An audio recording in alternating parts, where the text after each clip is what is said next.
This is reading 6 of Embedded Contradiction and Issuance of Dissonance into Contemporary Philosophy, an Introduction to Modular Truth. There is even another title that I was going to use that was called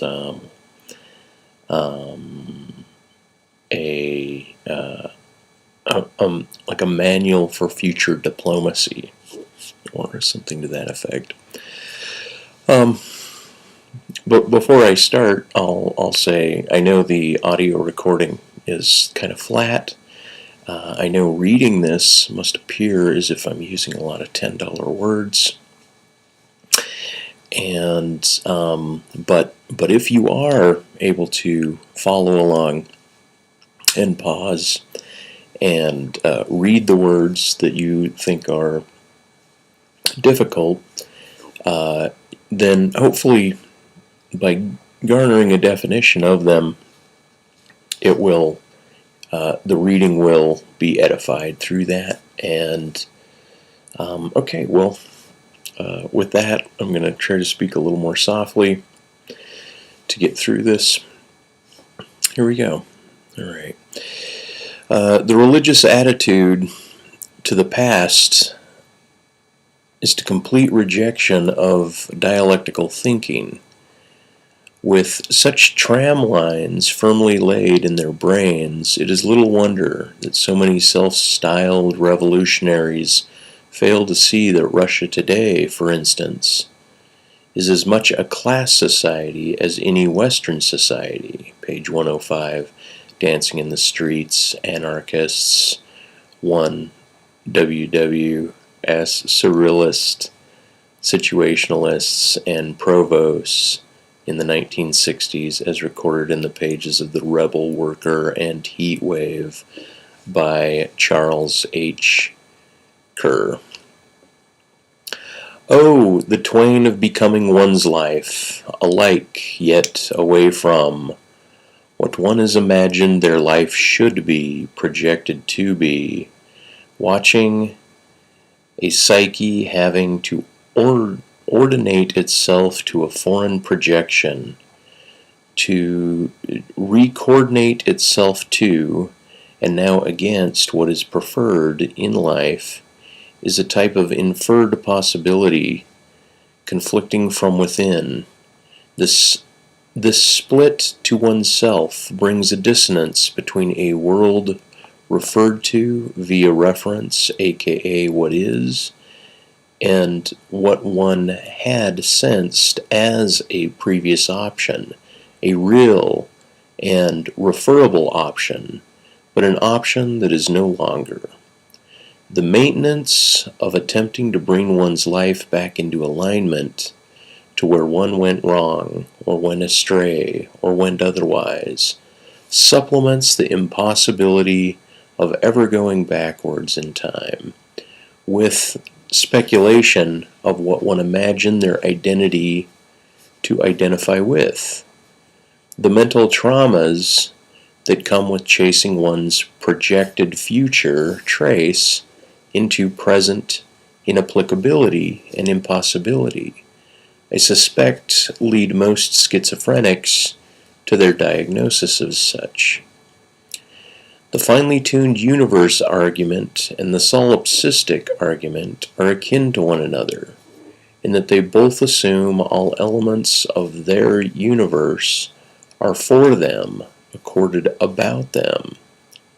Hegel's dialectic structure of thesis, antithesis, synthesis is commonly accepted as means of attempting to deal with contradiction.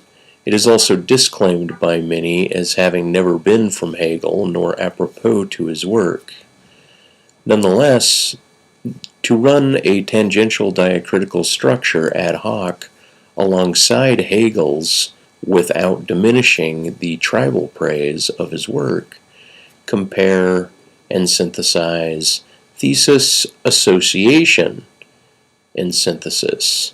To swap out antithesis with association is a means to complement the predicament being dealt with.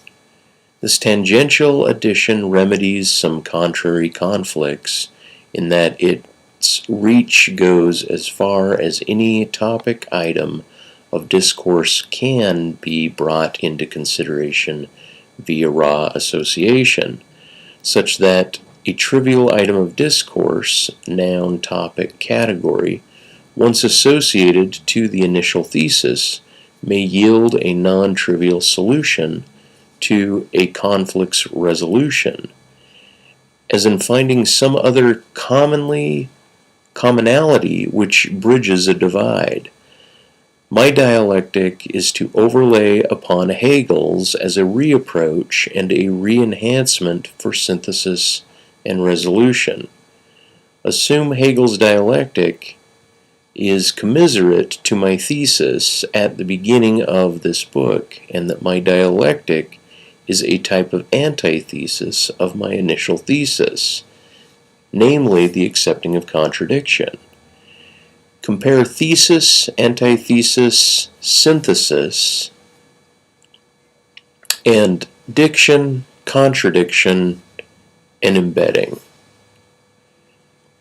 Okay, then we have an illustration here that shows thesis and antithesis. A synthesis, or the domain of reconciliation, is abutted and covers both the thesis and the antithesis fully. And then down here, continue the text. Instead of having a raw, open-ended associative property which can be overextended its reach to trivial, non-acceptable, non-helpful items, i.e. drat rhyming with cat, if cats were the posited thesis. Let me rewrite my dialectic yet again to more closely align with Hegel's. Thesis, imbricated antithesis, synthesis, embedded via acceptance. And we have another illustration here. We have thesis, we have antithesis. The shared domain is imbricated, as in it's tiled, but a shared domain nonetheless. Synthesis, or domain of reconciliation. So it's a domain of synthesis. To underline a thesis prior to speaking, the antithesis becomes the possible shared delineation of the thesis and antithesis, supposing that the relational difference is laid against by happenstance instead of in butted opposition towards its contra, its proposed negation. The other thing I want to mention about these two is the thesis and antithesis, they're butted against one another on this point, and then the synthesis is comparative, where in this case the ends are not butted against each other. They're imbricated and lay in a common surface with one another. Okay. In association, being trivial but passing before your mind might be captured and become a tangent of time spent, where otherwise it may go off into the current of the fleeting, the thoughts that flee by as outside of one's dilated focus, as background to what one may be focused and deliberating upon. In this way, a type of soul-seeking is opened, whereby the greater expansion of story and dialogue is open in a creative manner, which, like the naive and often young, butt up against and work through when entering contemporary adult life. Yet all that my dialectic approach is to point out is that indifference between any associated thought, although less structured and more granulated than Hegel's dependency up inverse binary thinking, so visceral to our body's dual aspects, is to narrow for the needed imagination of the coming future of media technology, meaning and discourse. Many rudiments of human living possibility will be tested, and the process is already on the way. I say this to show the possibility is part and parcel, if not physically relegated, whether the content of one's network of thinking, which constitutes or constitute the semantics of thought itself, as if there does exist an Akashic record of sorts which holds meaning itself as aligned than the inwardness of humanity, mostly in the sensibilities of the feminine yin opposed to the masculine out yang, of which of our mental natures engender our minds and being to contemplate at worst and interact with at best. Atomization depletes the idea of the individual requiring other people to form groups with that have a group dynamic agenda, but instead have a virtual relationship to a creative interaction of all people as players and participants, adding and affecting the pool of human discourse, but erasing the civil. One's relative interface may engage with the artifacts of others' creation, and would only possibly harm the one engaging with the artifacts. By artifacts of others, I also mean to include the synthetic nature of AI, artificial intelligence, which seemingly has a root within learning machines and programs for recursive self-analysis and response, alongside a historic database for ad hoc and non-ad hoc comparisons. The annihilation of structural need will be found at the base level of the organism's ability to stay alive when encountering ideas and stimulus of too great of content, such that the echoed masochism of the past, the haunting ideas sprouted from the gourds upon necks, and hands from wrists of previous or contemporaneous humans, will also be intersectionable, not unlike many darker schools or darker trends of thinking.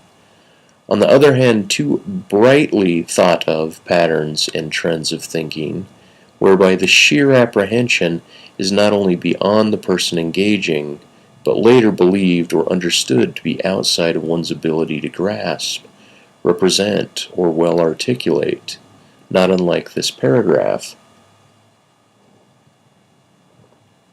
The centered voice of being is the path, the trace, and it is traversing of one's being through time, until the telos is reached. How to sustain the art of the muck and historic decadence of human history in the face of, let's say, the Puritan ideals and aspirations of future generations is not fully, and perhaps never can be, outrightly predicted.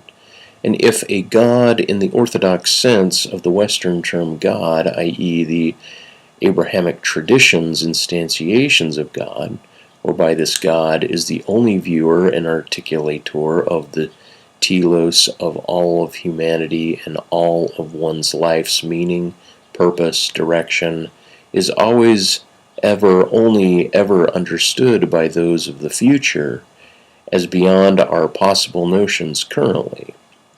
Regardless of the non-stop steady display of future humanoids, fantastic speculations and depictions would be only perhaps indexed edges of an imbricated aspect of what was leading humanity and self into a predetermined or preordained current or orthodox historic reiteration of another, not too dissimilar humanoid type species, such as to merely be like a scale on a reptile, loosely bounded to one moving organism of spiritual being which already defines the path of the cosmos and hence the pathology of that type of God.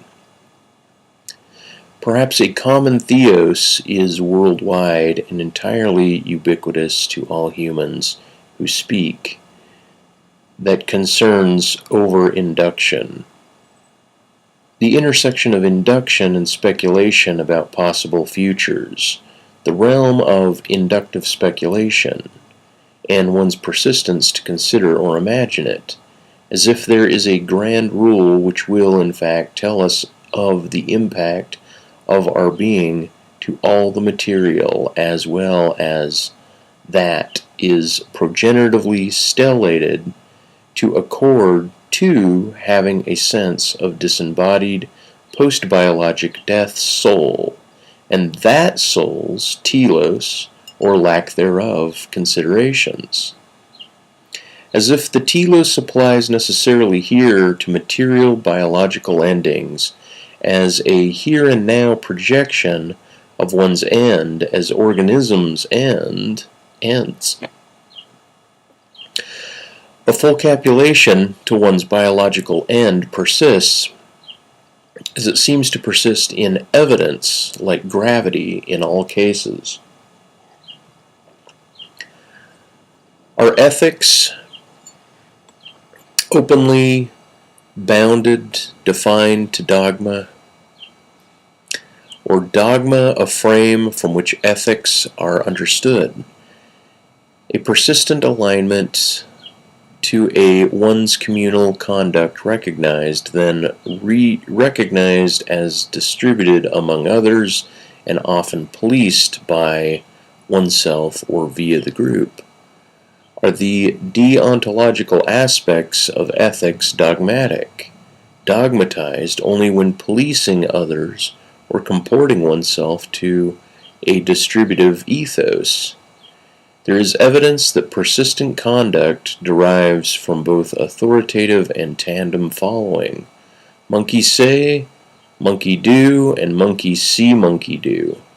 Monkey say, monkey do, and monkey see, monkey do. How a kinetic graphics of demonstrations used to show how people align their behavior.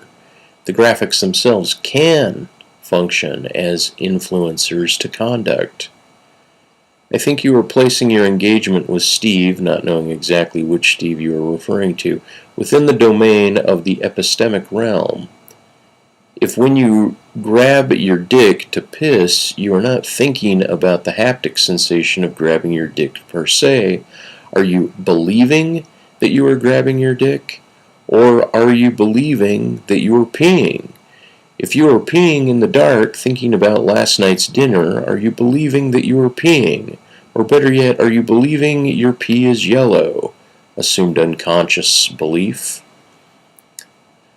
I start with this because belief seemingly requires an attention to the idea either latent yet periodical thought itself, or active and attentive while on one's mind. And even if one's dick is in one's hand, haptically felt sense, one could say that it is on one's mind without having an accompanying proposition moving through one's mind synchronically. Knowing from the ontic phenomenological intersection, aka the sense of feeling what is oneself.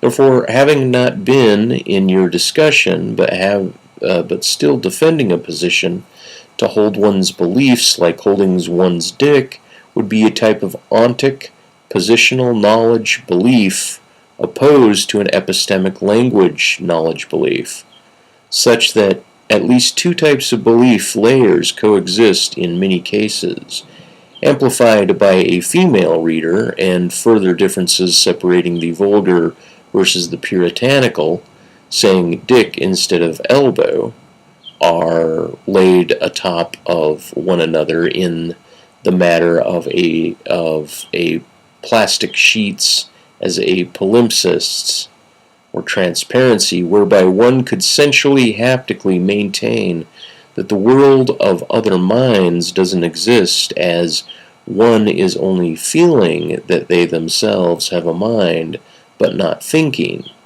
that they themselves have a mind per se, but only thinking propositionally, epistemically, about other minds, and coming to the conclusion that they, the other, have no minds, but are merely expressions of a non-disconnected cosmic patterning. One may hold a haptic structure as the case without considering it, thinking about it with language nor proposition, i.e. the tenseness and solidity of one's back skin and ribs to support their neck. So only until the felt structure of one's being crosses into the domain of propositional consideration, aka one composes a statement or thought about said X, does the haptic-ontic belief become an epistemic propositional belief. So there is parsed away, walk away, so to speak, in which to juxtapose and parry away slightly different environmental and contextual domains of what the self is, which composes the realm from which one can speak about solipsism while extricating themselves from word belief in one hand, while holding it, belief, like one's dick, in the other hand. A man was upset that Catholics show Christ like a frog on a medical board, pinned up, a frog as pinned, Christ as pinned, Christ as human, Grand Priest as human frog. Is Grand Priest French? A non-Frenchman in the French Quarter of New Orleans, Louisiana, a frog in Toadland. Imbricated BELIEF-ISM, the logic of following through the meandering of language. What I'm about to tell you is false. Then the man says, "Z cat." The sign Z is onomatopoeia for the sign the, although the word the is a registered signified as being a word in the English language, and that signified being registered is true. True insomuch as the word the, has been registered in the mind of the listener, reader, as an element or word within a lexicon which the individual knows is workable as part of the grammar and normative practice of speaking modern English. It is true that the phone is ringing. Is it perhaps in your head? Did you think it was, and then it wasn't? Did you see it, and then hear it ring, and then it stopped? How could you have been mistaken, especially if there is no record on the phone? Is the phone ringing just a part of a hologram in which you live? An injunctive interstice is found between convening, glossed over like words. An enemy of the thesaurus is key to denoting a gap, a slightly gapped difference. When one's eyes are attuned to written words to the sensitivity, the blind feel braille bumps, then the nuance of differing meanings in events speak rightly to the reader. Sign, signified, referent, hallucination. The sign is a symbol or lexical element of meaning, graphic, or sound. The referent is the domain of the world, but the aspects of the referent are both within the world, but within the mind as an image, concept, word, idea, signified, aka the eidetic realm. The signified, in this case, is sourced from a referent within the world. Meaning I'm referencing the word signified, which is out, but a signified is the mental image sourced from the world, the language. Okay. The exceptions as to why knowledge need be a subset of belief. The exceptions as to why knowledge need be a subset of belief. The Persistence of Memory, painting title by Dolly. Preface to this section, Justified Truth Belief is most often the most cited basis of the definition of what knowledge is, justified true belief. An irony of this is that the definition of knowledge often comes up when people are disputing what is true. So something of begging the question comes to mind as the conclusion supporting truth via knowledge, utilize knowledge as a component of truth. As begging the question has a circular aspect, we, those who engage in contemporary philosophical discourse, whom are more sophisticated, drop the word truth as an aspect of belief, although there is reason to maintain the word, and leave knowledge as justified belief, abutted against this particular definition of what belief per se is. It is my contention to falsify this idea that knowledge is a subset of belief. This is to stress that one must believe something, X, before one knows said thing, X. The presumption is based on a type dichotomy of a priori and a posteriori knowledges. The preference historically has been towards the a priori, namely, one's epistemology has been referenced as resting upon one's recursive articulations, namely that knowledge of an item X requires a subjective register that one knows that thing, item X. This occurs when there is a claim made by someone like, the band over the hill played Led Zeppelin covers, and another person says, how do you know? The first person is then challenged on at least two levels. When they are challenged to question their knowledge of Led Zeppelin, their lyrics, what a heel is, what a band is, etc. The second is to shore up words confirming their already established knowledge as a knowledge and not a tentative belief. And it is here that depending on the type of question, being colloquial in one case, indexing or philosophically interrogating on another, the use of the word knowledge has a variance such that when one's knowledge is set and established, the questioning what is known is only found within the face of doubt, and where doubt is absent, knowledge persists. Only in the class of cases where a philosophical interrogation takes place would a testimony of one's history about all elements and the preambles of belief need to be shored up, or a demonstration of one's knowledge may be required. See Philosophy of Human Lingual Development above. To obtain some knowledge based on some history that one witnessed and had gone through or experienced can sprout up within the hard ground of the present and be stated with full confidence that what that knowledge experienced is as true and applicable in the moment, in some facet or utility, as it was when the obtainer of such knowledge obtained the knowledge, experienced and denoted meaningfully a register of the experience, in propositional claim, or quiet unspoken insistence. Defending one's own testimony of their memory about an occurrence, for example, the woman whom I just encountered had tattoos on her arm, is a knowledge claim. Cases of where when knowledge is not a subset of belief. Example 1.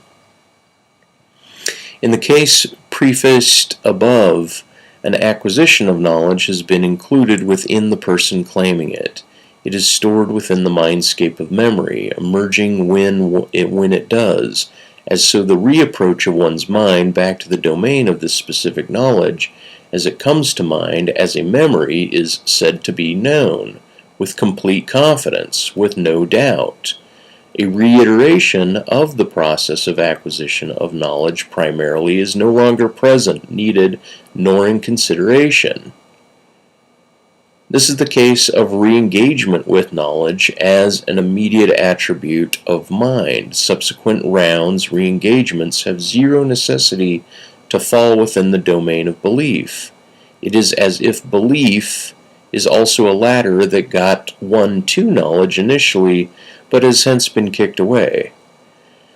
Okay, so as a side note, as the author reading this, I'm just going to mention kind of the notion that I meet a woman and I say she had a tattoo on her arm, and I'm mentioning to somebody within 5 minutes of meeting this woman, right? So I make a knowledge claim. I met a woman that has a tattoo on her arm, right? And then, but then that person could say, well, you just believe that you met a woman with a tattoo on her arm, right? But then on a time scale, just consider the idea of blinking, right? You're looking or listening, let's say you're looking at your computer, right? And you blink, and then you open your eyes again, right? That iteration, you have the speed of the blink, kind of like turning away from the woman 5 minutes later to attest to it. You're not going to insert a doubt that pre your blink and post your blink, somehow your knowledge of what your experience is under question. Although you could question it. All right, anyway, back to the text. When I know the lyric of a song while listening publicly to the song being played, my knowing the lyrics is demonstrated communally. My knowledge is also defined communally. Even if I stumble and doubt and have the notion that I merely believe that I know the lyrics, the community defines the nascent word know. So this is a post facto knowledge claim which parses away belief in lieu of the reference of a community of knowledge language speakers and music listeners who see and would testify that he knows the lyrics. The community would not say that they believe that I knew the lyrics. If their central notion of my singing matched the lyrics orderly exactly, my personal doubt about the matter is a type of doubt injection. Regardless if I, the karaoke singer, claimed that I believed that I knew the lyrics, the community would further confirm that I knew the lyrics. If a debate arose about the error-free ordering of words, this would perhaps be argued by someone who claimed they were guessing on a multiple-choice exam, where they claimed that they didn't know but only guessed the answer correctly, and that they don't want to be confused for someone who actually had the knowledge of what was being examined. Since the lexical field is far, far greater and more expansive than any song's lyrics, the community of listeners would both determine and edify that the singer knew the lyrics, and not merely that the singer believed he knew the lyrics. Example 2. The binary distinction found most often within value and orientation language, i.e. up and down, east-west, pain, pleasure, in, out, etc., etc. Places also knowledge with a doubt as binary. Wittgenstein denotes this common polarity such as to argue that knowledge exists when doubt is logically possible, yet absent or present. I know my car is right outside my house right now, as I have no injection of doubt. There is no reason to assume it isn't, to doubt it.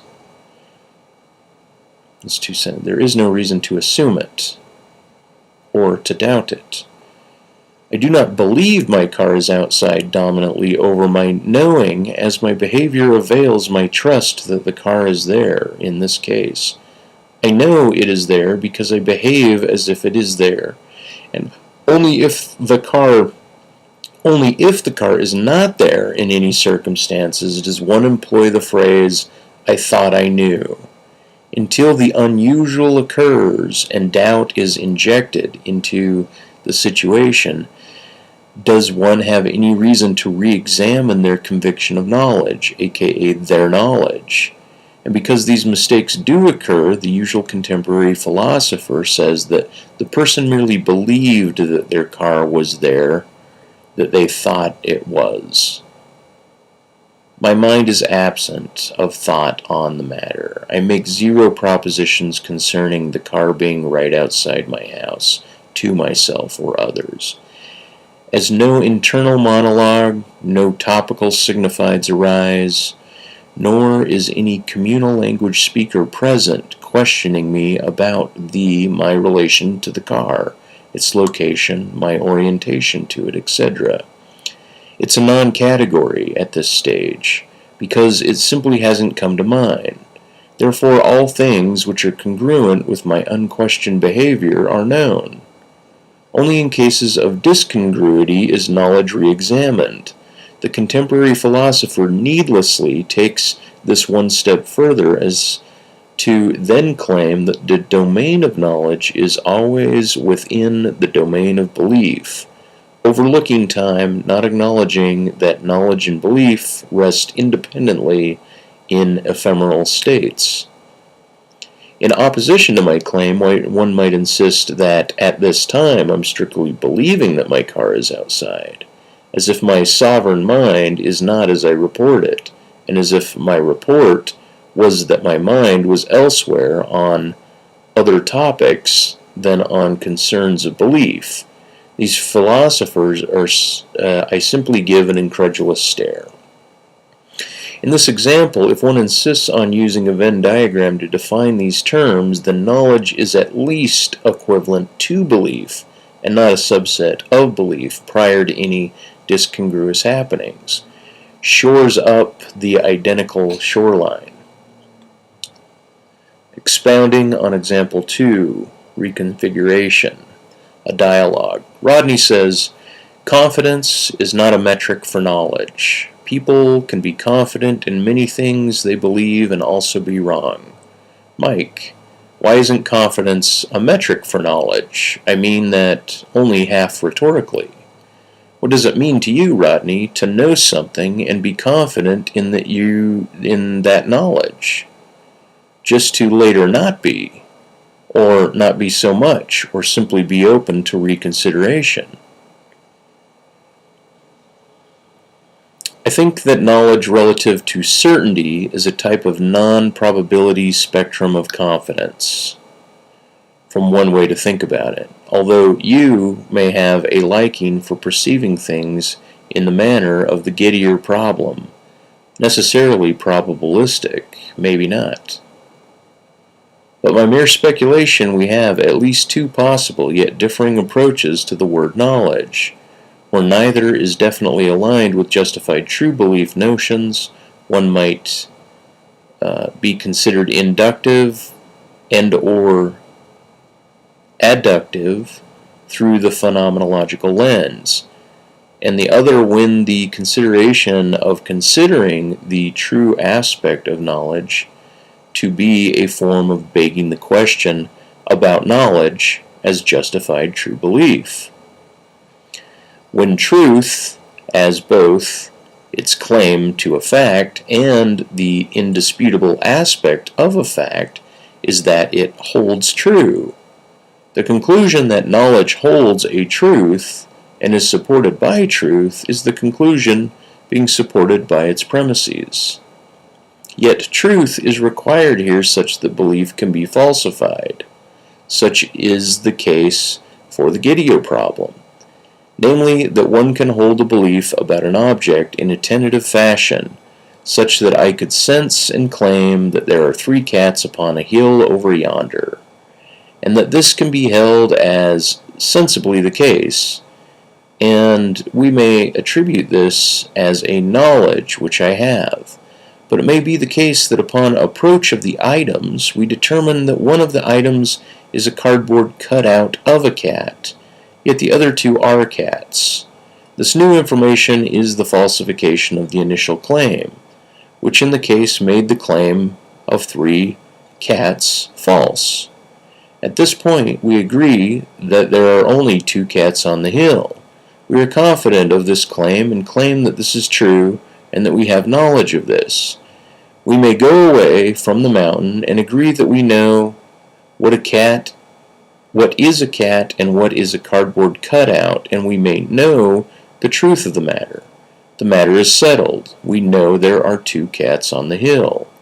When interrogated, we express our testimony about discovering what one of the items was a cardboard cutout, but that the other 2 are cats. What is claimed as knowledge suffices as knowledge, and one person may go on their way with the knowledge of the two cats.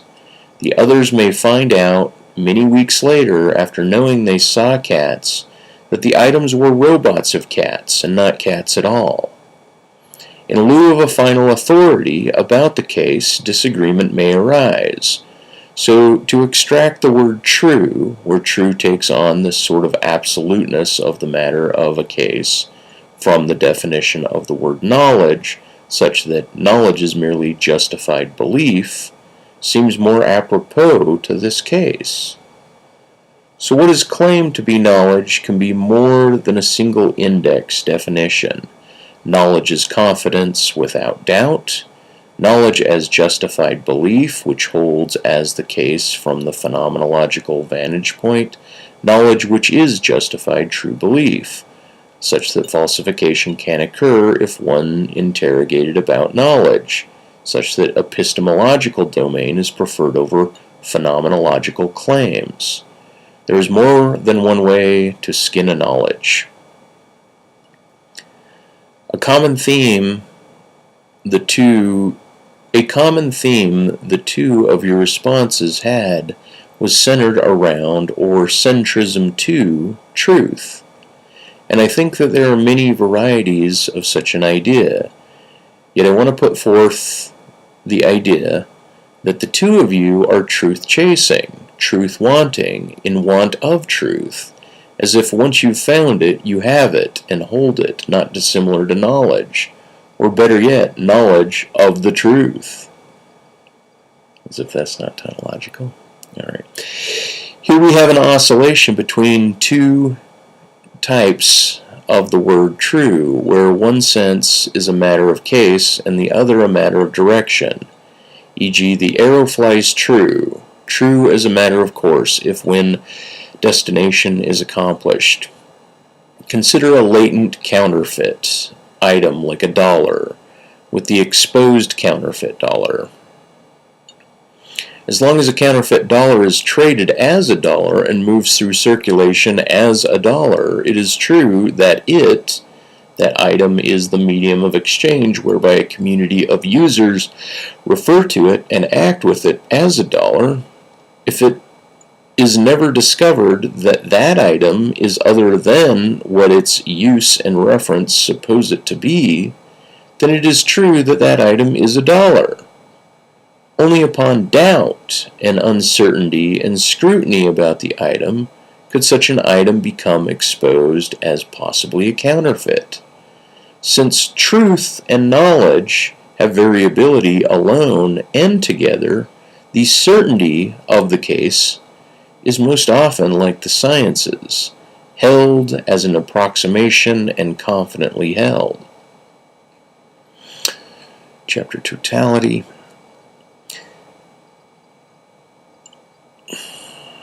And that is center to an overt juxtaposition in my mind, namely that, for example 1 could say two things, where the truth is mired in a preference of perception, i.e., the totality of an object is found within the limits of said objects, juxtaposed against the totality of an object is found outside of said object.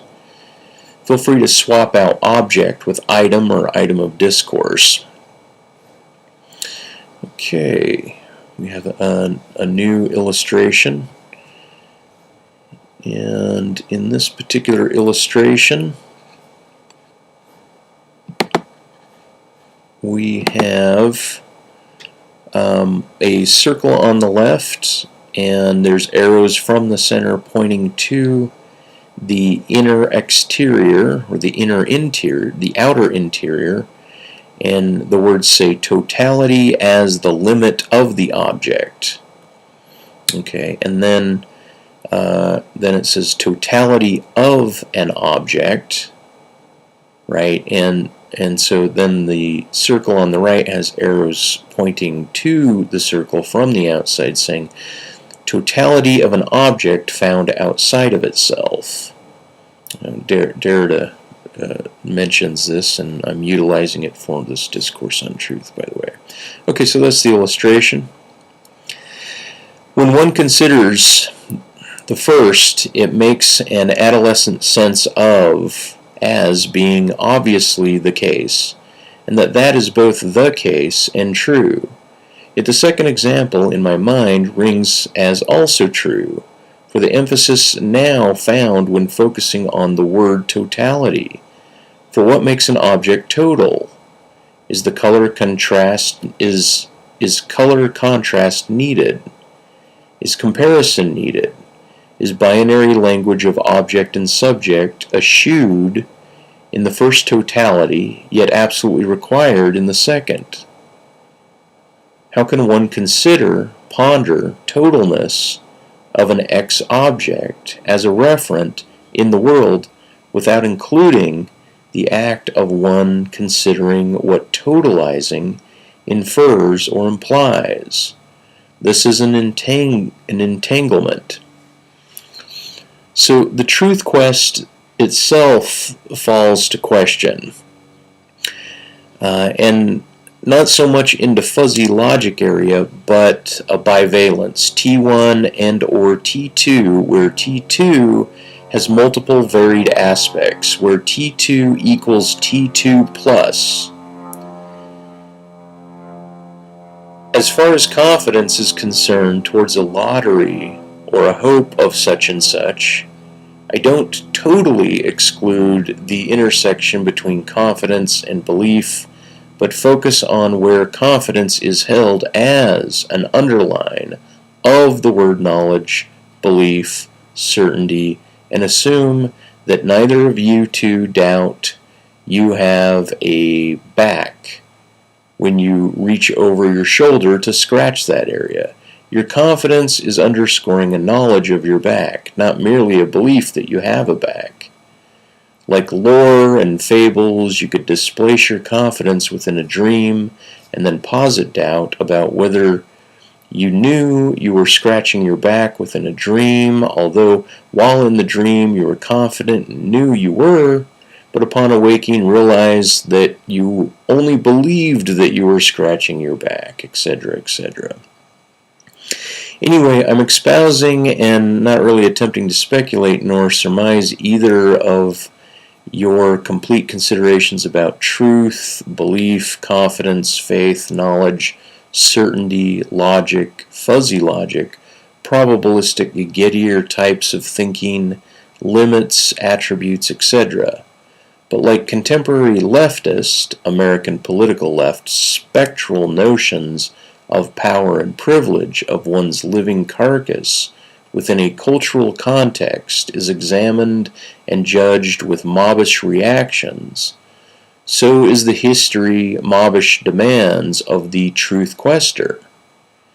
The demands that we should, for virtue or utility sake, quest, find, and claim truth. Where we find it is a type of formal cultural grooming process most philosophical and pragmatic types expect. So an irony is that I, like a fourth-wave feminist, aim to destabilize the grounding for truth in order to have philosophers abandon the tumbling building of form of a building of truth, such that they can fly upon and land on some greater covalent level and access the ephemeral nature of a history of held truths, first as the case, and secondly as incidences. In the second case, truth is not regarded so much as overregarded in the need to now make that which has passed persist in some stamped-out manner. Hence the history of the graphemine and the written word and written histories, and drives to record and relieve moments, meta to the natural human beast's memory. The being is less savage and coheres to noble and clean statures.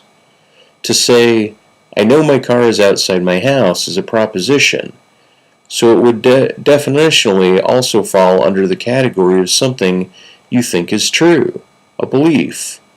But just because you do not articulate it or even think about it, the knowledge that your car is outside of your house is still filed away as part of your belief set to be called upon when it is relevant. You do not need to always be thinking about what you know. That's about latency. When I say propositionally, I know my car is outside, is itself an aside, an asiding. It's an aside to my organism not having any propositions within it, or at least not concerning my car, nor knowledge, nor belief, etc. So it is you here, Matthew McKinnon, that inserts and imposes upon another, namely me, a speculation about my mind's actions, activities, and so forth, based on a conditioning that my mind must work like such and such, and that in turn, and therefore I must acquiesce to your claim that car must be within X category of being true, held in belief, and logically become tentative when tactile, haptic, or sensory referent is gone. For how else is a person to know truth of their car's location and presence if they themselves cease to sense it, right? As if the universe doesn't fall away and absolutely cease to be, lest as a medium for our senses. Why, Matthew, do you believe, and I'll assume here, that you don't doubt that the mattress under your sheet isn't there, and that only the sense of your back, of your head, is made from a stiffened sheet, which mirrors the mattress's firmness, and that the mattress is doubted and suspended and filed away into your mind's cabinet as merely a belief that the mattress supports this well-formed sheet. Right prior to you justifying your haptic sense with sight and further organismal sense data to fulfill you that you now know that there is a mattress there supporting the sheet, a leap from the empirical to the conceptual. The car example is but an extension of trust, knowledge, even certainty that evades all organismal sense data and resides within the epistemic domain entirely. Propose a proposition that one can articulate a proposition of the referent case for every aspect of one's organism's relationship to the world of object, light, sound form, nature, and then to essentially demand that my first-person universe is read, registered, and understood in the same way as you assume it simply must be. As what is it to formalize a language in a narrower domain of philosophical speakers, rules, limits, and is not my very argument akin to something fuzzy and appropriate around the edges, intersecting your world's criteria? Consider bachelor again, that the situation described above about the communal and authoritarian definition of bachelor is found both within and outside of itself. Okay, then we have another illustration where on the left, one example, we have a box with a B in it that indicates bachelor. The arrows are pointing from the center of the inside of the box to the inner exterior. And then on the right, we have not a bachelor. Right, so the phrase not a bachelor is formulated differently than just saying bachelor, in that the not would be pointing to the category outside of the bachelor, and that the second not then points to the outer exterior of what a bachelor is, right? So not a bachelor, which is another illustration, is outside of the box or the domain of bachelor. But not a bachelor then could be reinterpreted as the outward direction from a bachelor as not a bachelor. So bachelor is B, not a bachelor is illustrated by the absence of B. Right? So let me say that again. So bachelor is a B, not a bachelor is illustrated by the absence of a B. Not a bachelor is defined by an exterior reapproach to B.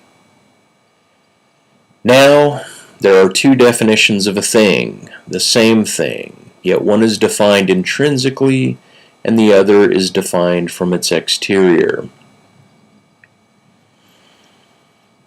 Okay, now there's another illustration. You probably most definitely have to eyeball and look at this particular illustration, but for those only listening, it is a kind of a depiction of many circles that kind of, you could say, are bounded together almost like billiard balls into a hexadecimal or a hexa shape, a six-sided shape, and one of the balls is showing the domain of contradiction, where A and not A are of a shared domain, and then the outside of this domain, the center was the A that has been shifted to intersect the not A. The not A has two exterior, basically three tangents with three other spheres, and it has two geometries around it. One is a triangle, and then the other one is an outbound geometry defining the outbound centers of all the spheres. Okay, back to the text. The totality of a thing is found outside of itself, so Derrida tells us. In this case, I want to note that the totality of a contradiction can be found outside of itself. By bumping the center of the flower of life off of its center moves into that which it is not, but which it is identical to, while the other is both A, where A intersects A. It is also not itself, where A intersects not A. Of course, this is found within two-dimensional orthographic diagram of the flower of life symbol. One is rightly and wrongly able to project that A sphere as existing behind or in front of the not A sphere, as well as being a definite intersecting domain. As the predicate of a function can never be resolved fully from its class, as the subject of a function, a clarity upon at least one mathematical and logical contradiction persists. See the white text below under the commentary chapter. So the logicians demand second orders upon primary orders, and mathematicians prescribe proper classes of predication. In this diagram above, as well as for many of the ideas in this writing, much is held upon the distinguishing differences between oscillating antimonious pairs such as opaque and transparent, flat and voluminous, in focus and blurry, in focus and peripheral, interior and exterior, biological and mental, discrete and diffuse, important and not so important. As one binary might be of our attention, the others may also be at play. A matter of optics is at play both mental and sensual.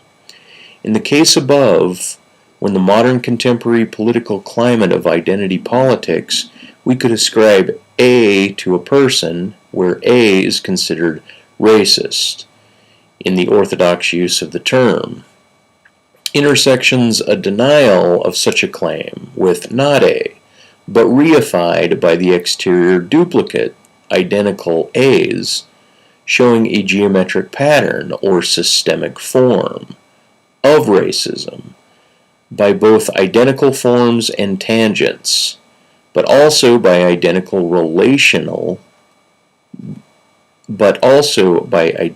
relation to one another. Only can A, being bumped away from its form, hold intrinsically to its identity and yet succeed in revealing the pattern systemic irrationale of this at the same time. Political identity or group identity runs contrary to one another, such as the definition of a white person being non-racist in one case, as they personally hold no intrinsic bias toward, to, and or from another race of people, either as a group nor as an individual, may be considered systemically racist. In another case, due to a definition ascribed to him via his person's supposed ranking in a hierarchy, which is imbued upon him from the communal exterior. But the idea of hierarchy is not the issue observed by the one denoting the system, but hierarchy is merely supplanted as one relational form which can be conceived from the system's pattern. So to break away from this text and note it, like the triangle of the text could indicate a hierarchy, but there's other geometries that are not indicating hierarchies, and not all triangles are hierarchies, and certainly not all robust intersections and overlays of triangles are attempting to imbue the notion of a hierarchy, and hence the notion of hierarchy does not always have a role in the dialogic descriptions of what's going on politically. To point to the hierarchy is too as wrong-headedly ironic as to point to a person of color who is levying the claim that all white people are racist, and noting they are declaring such a statement by using English, where English is a language system derived of a white population. The connotative device itself becomes a part of its own hypocrisy. Sliding scales of hypocrisy. By the way, I got that term from Corey Anton, Professor Anton.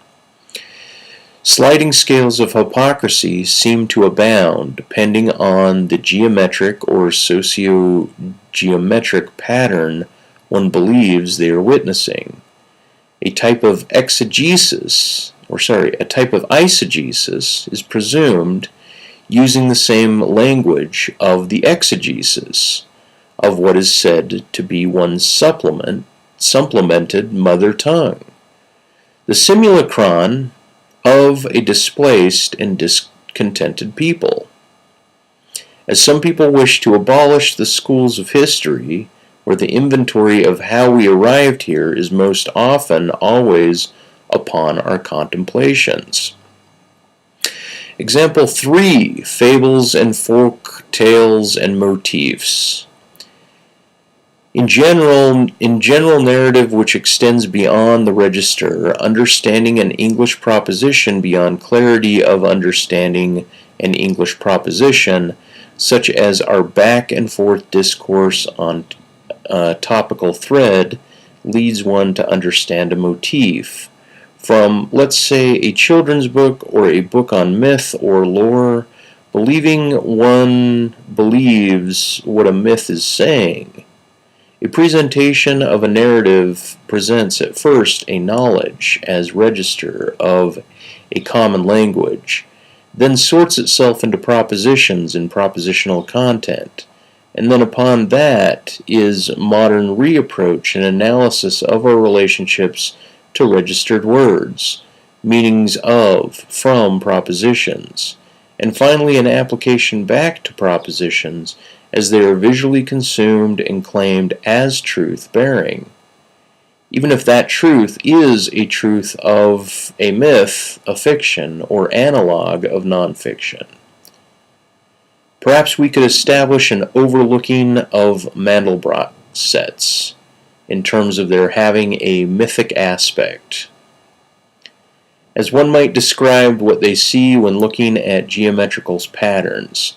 Without graphics to assist and refer to, describing fractal graphics like Mandelbrot set descriptions would require anagogic references to empirically referential items in the world like waves or jutting crevices or parts of plants, etc., and the word motif might be considered poetic or esoteric.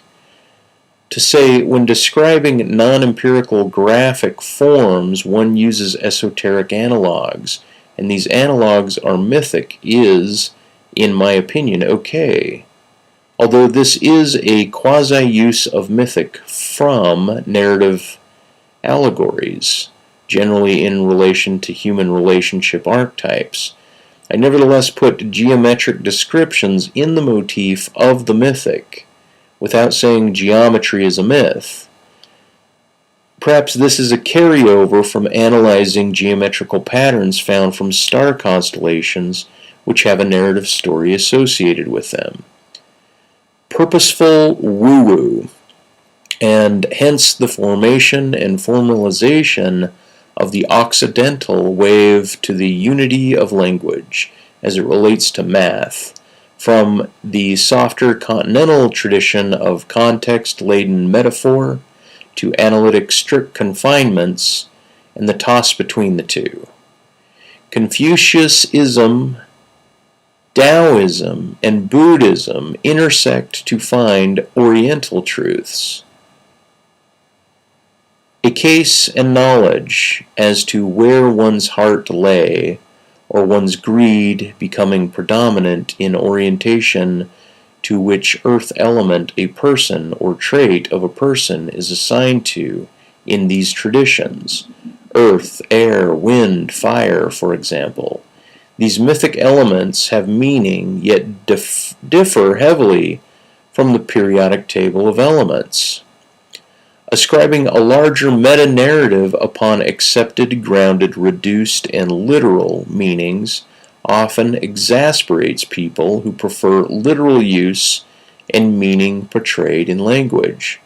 Ascribing meaning beyond merely apprehending a geometric graphic as a knowledge or belief becomes superfluous and absurd to many. So my point in example 3 is that propositional knowledge per se has a limit as the end-all be-all of truth acquisition, an ultimate arbiter of truth. Integration of all sensory data one experiences along with symbols and integration of following geometric patternings as another type of truth, which is not propositional truth, but an abductive ecstatic truth. Formal philosophers may not want to put a meaningful geometry itself into the category of truth. At best they may call meaningful observations of geometrical patterns an accompanying factor in understanding a truth without being an article of truth. My preference as an author is to relegate meaningful geometries into the domain of truth-bearing. Geometrical shapes themselves are disjunct parenthetical exclusive articles. Post-propositional formalizations yields a pointing to speculative induction. Truth outside of propositions. Propositions within a grammatical framework have us put the word truth under scrutiny again. For what is truth? If first not a word in our lexicon and grammar. An ideal, Platonic idea, truth as a register of coherence, makes sense, but truth of a register of coherence and not an extrapolation of coherence combined. Truth as epi-coherence is now indexed. Propositional grammatical structure, divergence, and hence freedoms ensue. Chaos is available when patterns are accessible. Like a blind woman catching butterflies based on apprehended sound patterns. If successful, she truthfully reached via pattern recognition into what others might deem strictly chaotic and grounded a flying creature. A border limit between propositional truth and epi-coherent truth seems to be what IQ, intelligent quotients, seemingly measure. Contemporary formal philosophers might re-reduce my epi-coherent form of truth back down to a propositional state of affairs, as I'm expressing the idea via a proposition. And how could it be otherwise? Yet the point of using the suffix epi is to indicate that which is beyond, as if the symbol of a point, an arrow, doesn't just point to items, but can point beyond items. To stellate a geometry in one's mind via a drawing or a computer rendition is an analog towards this post-propositional truth domain. There are more things in heaven and earth, Horatio, than are dreamt of in your philosophy. Philosophers of language opposed to philosophers of consciousness are going to consider this idea with reasonable disparity. What is a graphic or proposition? What intersects these categorical truth domains?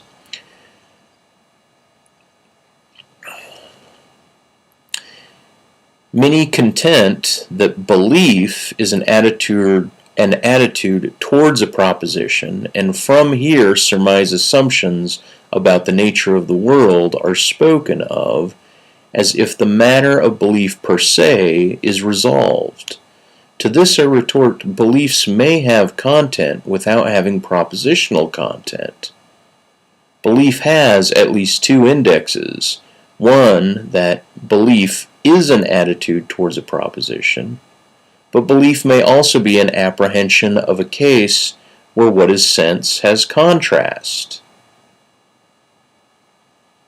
A type of BELIEF-ISM, only when attributing a proposition or recursive proposition to a case, such as to have a signified word belief arise, may we ascribe the word belief to a non-arbitrary proposition. The argument presented, which requires that beliefs are attitudes towards propositions opposed to phenomenological descriptions of cases in which a contextual proposition arises as a signified, to which we parallel the attitude to the case with the attitude towards a proposition, holding that all things philosophical are identical to saying all things philosophical are propositional, would be a form of philosophical dogma, often lauded by Western philosophers, often ignoring a root of knowledge stemming from phenomenon. Timely side note, an echo of contradiction may be found in a mirror with the orthodox principles, laws of logic. So, okay, now we have another illustration. This is the same as the illustration noted above, much far above, where I have P as a voluminous structure, like a coin, and not P would be a not that coin that intersects that coin, right? Almost looked at from above, and that both of those coins intersect not P. Right, so it's that same illustration, but in this illustration, the optic is taken out, and now you see that what I'm proposing is that P has an arrow pointing to it from the outside that says identity. So you identify with a P, and then the not P and the intersection of not P with P is the law of non-contradiction. And then the not P, as not P intersects both P and not P, right, is the law of excluded middle.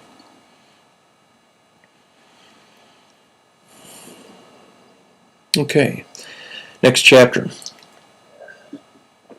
Non-expositional bits. Neuroharmonics yield consciousness, in my opinion.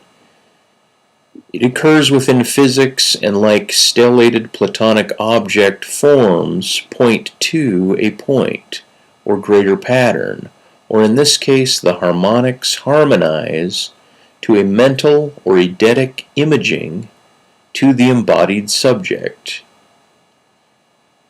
To be is to be the value of a variable. Search free logic. Bad is quasi-empirical, where pain is empirical and experiential. Bad is also aesthetic. To be born again is to only trust one's experience. The complexity of thought can become too complex when bridging schools of thought, like divinity or literature studies bridging with science for nuclear physics with medicine. Because one realizes their body's movement through time, they realize their knowledge's limits of acquisition. So realms of ignorance, like imagining realms of complexity, which allow one to be open to the idea that one couldn't know too much. And so a born again reverses the impact of realizing their ignorance and subjugates themselves back to themselves, where they will at first not even entrust themselves about their own identity, such as to redefine themselves from without, and then only trust their own experiences. If one works on finding a de-establishment of logical laws, then logical explosion occurs except via paralogics, paraconsistent logics. But in lieu of BELIEF-ISM, one could work on controlling logical explosion via association of imbrication, or imbricated tangents. Via how one exploded ideas finds a type likeness about to from another associated logically exploded item or variable. Once kinship of variables is mentally clung to post-explosion, a group clumping can occur. By group clumping, for the reader, it'd be like clumping variables like spheres of common data sets together. You clump them. Okay.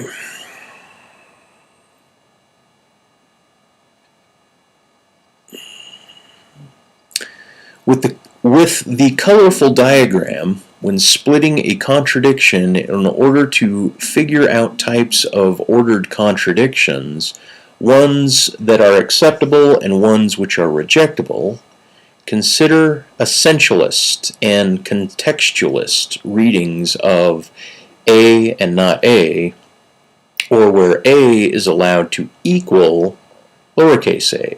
For example, the case of a cup and a sentimental cup, where we refer to an item that we could both stand around and referentially point to. We can, as recursive language speakers, understand that any two pairs of eyes are only able to see that item from any one particular location at a time. The difference of seeing an item from differing perspectives is radicalized by the painting movements of Cubism, which purports to paint differing perspectives of an item as one item. Insert Picasso or father of Cubism, Cézanne, images here. But more importantly, consider the single sightings of any of your eyes closed and the other open. Looking at the smallish object only a few inches away from the eyes, The highlight adjusts about the object when you reverse which eye is open, which one's closed, when you reverse the blinking. The highlight is there in one case, one eye open, and is also not, or has moved when only the other eye is opened. Bev Doolittle paintings show alternative hidden images within a perceived image. The old woman, young woman drawing, or the rabbit duck drawing, supposedly requires a seeing or indexing only one coherent image at a time, as do graphics of corners of boxes, either being convex or concave. Once one understands how the perspective can shift, then one may consider the shifting process both acceptable, while what the image is actually becomes an embedded contradiction, as two people could see and refer to the same image as object, each one seeing only one of the possible perceptions without ever seeing what the other one does see. This would also be considered an acceptable contradiction. A. The world is much more complicated than all of that. B. Is that true? A.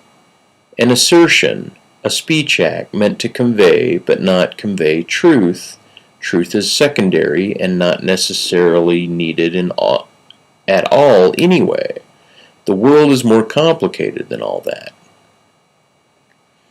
In response to Bert Poole's analysis of Matt Slick's realistic nihilist debate, the considerations of logic and ontology are interesting here, as logic requires not operators, and as other categories. The philosophical conditions are mutable, though, as in the case of first saying I'm sitting and then examining that statement referentially first, then propositionally for truth acquisition. So when one wants to truth quest for truth acquisition, then one refers to the words, statements, I'm sitting, as both a truth claim as well as the argument, opposed to speech act or articulated grunt, etc. At this point, then, the one posturing that now this statement I'm sitting is an argument, and an argument based on referential words, alignment with facts agreed upon in the world, a debatable point, then we employ logic to fetter this articulation as a set forth truth proposition and begin arguing about that proposition. Often within the social environment of the spectacle, being civil, as if being civil is an agreed upon domain of virtue, which is passed down through convention and tradition. So then one says, I'm sitting, and the logician says, well, is its opposite first possible? Like, for example, to cut from the text, you guys could argue that I'm sitting. You have a referential evidencing of it, but I may be standing. This may just be a backdrop behind me, but I'm standing. You'd have other relational things that would make that argument. If this was merely auditory, you wouldn't have that contention. So then one says, I'm sitting, and the logician says, well, is its opposite first possible? Namely, could it be untrue that I'm sitting? And being referenced by that, the speaker is the case or is not the case, essentially restating I'm sitting when discussing another would make the proposition then you're sitting and he is sitting. So assuming that when one says the argued proposition is I'm sitting is in reference to the claimer and not the evaluator, then we can index the statement properly. So to evaluate the statement as being true or not true, one says I'm sitting or I'm not sitting.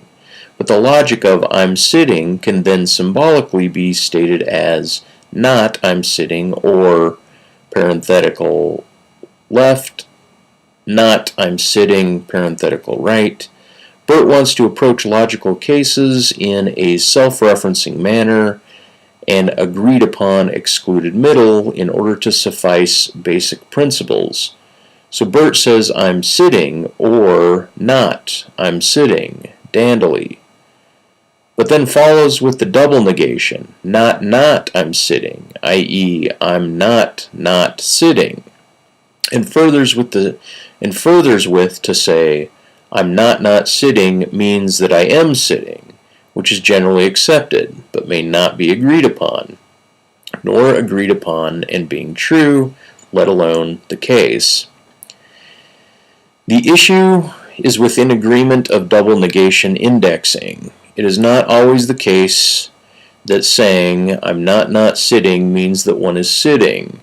That is, that the indexing of sitting may not be the case in the case of double negation, and say, I'm not sitting may contextually mean I'm leaning. I'm not sitting, I'm almost sitting. I'm not quite sitting, I'm not sitting, I'm semi-prone, etc.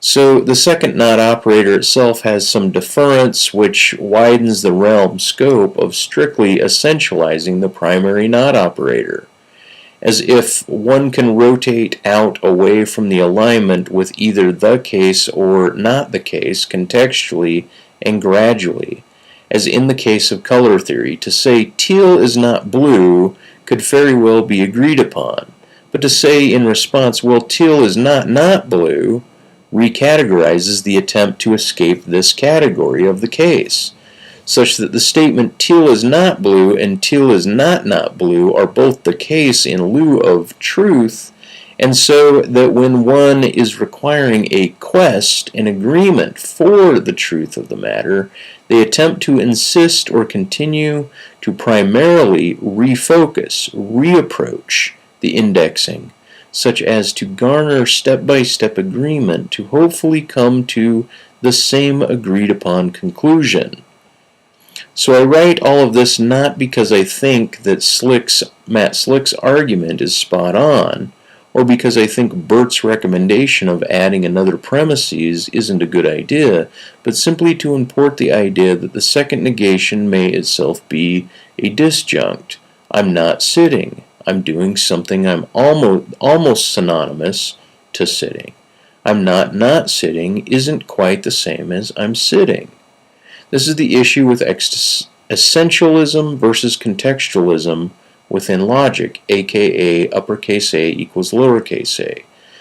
Bert, of course, mentions the scope of negation and wants Slick's argument to be airtight. Then, like most humans that realize they don't have all of the answers, says, shed some light on, in summation to wanting to be a clarifying additive to the analyzed discourse. Also note that Bert uses occupational terms when setting the stage to speak about his critique of this interaction. When he uses the words render, which I actually enjoy as it helps contextualize another differing of adjectives to describe differently the embedded orthodoxy of philosophically accepted terms, aka the philosophical canon's lexicon. Bert often says, render the idea, or let's render this conclusion, as a side note. I'm only an atheist when I'm trying to avoid God's possible retribution by sending me to hell, and it's exhausting. So I'm an exhaustive atheist. I'm simply attempting to escape the domain of God. I'm an atheist not because I don't believe in a type of God, but because I want him outside of my mind, space, and bedroom, as if I can parse him off in a marginal domain and keep him there. When seeking an idea of what an observed object with different facts about the object, namely holding a finger 7 inches away from one's eyes, and then winking with one eye and then the other, denote that the highlight shifts or may take on dual roles. Each eye sees the finger from a notably different angle with slightly different aspects, as well as with a perceivable different background. Counterfactuals, paradox, BELIEF-ISM. When faced with contradiction, what are we supposed to accept and what are we supposed to reject? Well, to be certain that what you accept, if you aren't a value relativist, that you accept contradictions that further the support of your life and your family's life. In most cases, I hope everyone does such a similar thing as accepting negations of their positions, if by doing so to serve that and those whom they value. I think there is a difference between gamble and a calculated risk. That's a quote attributed to no one. Figurative logics, sets, Venn diagrams, graphics, and axis. Logical claudistics. Essentialist, contextualist, bounded contradiction. Diffuse and discrete. And there's a hyperlink to a blog spot. On that blog spot, there's a quote, I believe. I say, many great descriptions of paradox and contradiction are noted via the link above. One I like is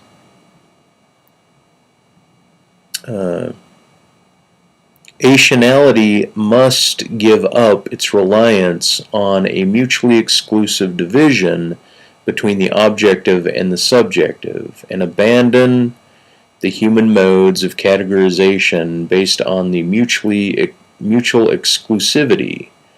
Concludes with noting a further strange loop in understanding insofar as, in any moment in human consciousness, there is a generative paradox found in the play between undifferentiated experience and the creation and resolution of difference within the same moment. And there's a link. It's Christopher Michael Langan, paper, page 15. Here's a quote.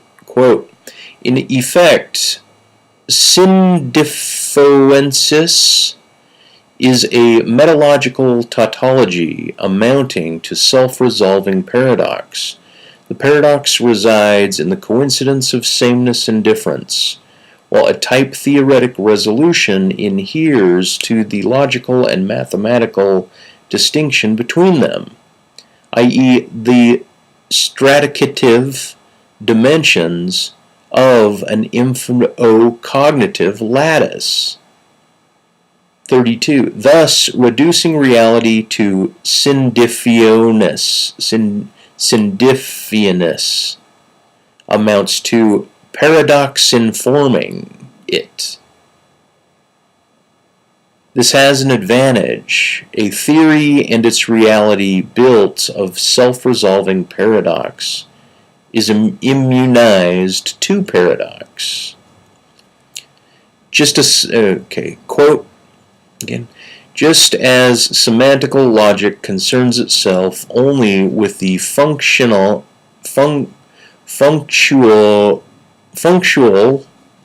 relationship of sentimental variables and ignores their content, information theory concerns itself only with the probabilities of symbols in message strings and ignores the details of syntactic and semantic structure as processing. Langan, page 34. Okay, I'm going to go ahead and end this particular segment of embedded contradiction and issuance of dissonance into contemporary philosophy, an introduction to truth modules, a work for future diplomacy. Right here, I believe this is reading 6, and we wish you a great day.